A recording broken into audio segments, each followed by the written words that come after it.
27 साल से एक जगह बैठे हैं यह बाबा, जाने क्या है इनके पीछे की कहानी। छत्तीसगढ़ के रायगढ़ जिला मुख्यालय से लगे कोसमनारा गांव का बाबा धाम लोगों के लिए आस्था का केंद्र बना हुआ है। बाबा सत्यनारायण पिछले 27 वर्षों से एक ही जगह पर बैठे हुए हैं। यहाँ पहुंचने वाले लोग उन्हें भगवान मानते हैं। अब लगातार उनकी ख्याति बढ़ती जा रही है। प्रदेश ही रही देश भर से लोग अब उनके साथ जुड़ रहे हैं। बाबा ना तो किसी से कुछ बोलते हैं और ना ही कभी अपनी जगह पर से उठते हैं। यह अपने आप में ऐसा चमत्कार है कि लोग दूर दूर से बाबा के दर्शन करने पहुंचते हैं। सत्यनारायण बाबा देवरी डूमरपाली नामक गांव के मूल निवासी हैं। इनका जन्म 12 जुलाई 1984 में हुआ था। इनके पिता का नाम दयानिधि और उनकी माता का नाम हंसमती है। माता पिता ने बालक का नाम हलधर रखा था। उनकी माता ने बताया कि सत्यनारायण बचपन से ही भगवान शिव के भक्त थे। वे गांव में स्थित शिव मंदिर में 7 दिनों तक लगातार तपस्या करते रहे।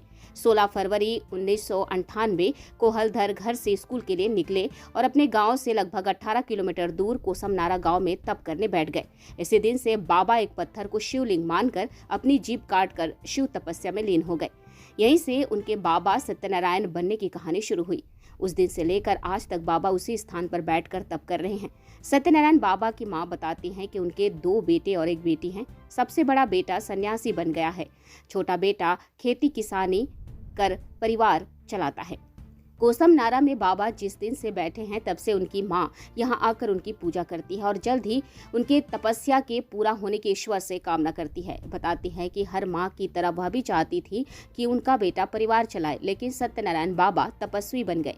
मंदिर की देखरेख करने वाले और ट्रस्टी अशोक लांबा बताते हैं कि सेवक द्वारा शिवलिंग के पास बाबा की अनुमति से धुनी प्रज्वलित की गई। उस स्थान पर तब से लेकर आज तक अखंड धुनी भी जल रही है। पहले बाबा जमीन पर बैठकर ही तप कर रहे थे, लेकिन भक्तों के द्वारा चबूतरा बना दिया गया तथा भक्तों के आग्रह पर बाबा अब उसी चबूतरे में ही बैठकर तप में लीन रहते हैं। बाबा की तपस्या को देखकर श्रद्धालुओं की भीड़ लगातार बढ़ती गई और बाबा की 24 घंटे देखरेख होने लगी। वर्तमान में बाबा की ख्याति चारों ओर फैली हुई है।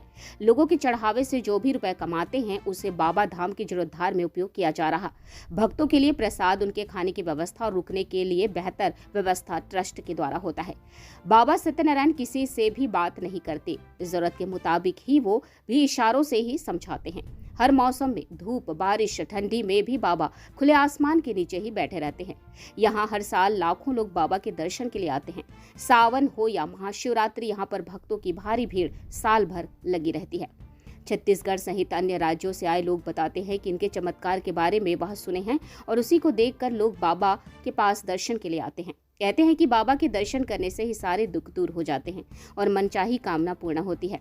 इनको अपनी जगह से उठकर दूसरी जगह जाते नहीं देखा गया है।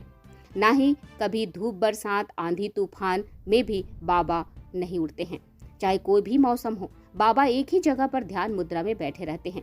बाबा की तपस्या के सफर को दिखाने के लिए मंदिर के दीवार पर साल 1998 से लेकर 2022 तक की तस्वीरें लगी हुई हैं और लोग इसे पढ़कर समझते हैं कि किस तरह बाबा लगभग 27 साल से एक जगह पर ही एक ही मुद्रा में ध्यान लगाए हुए तप करते बैठे हुए हैं।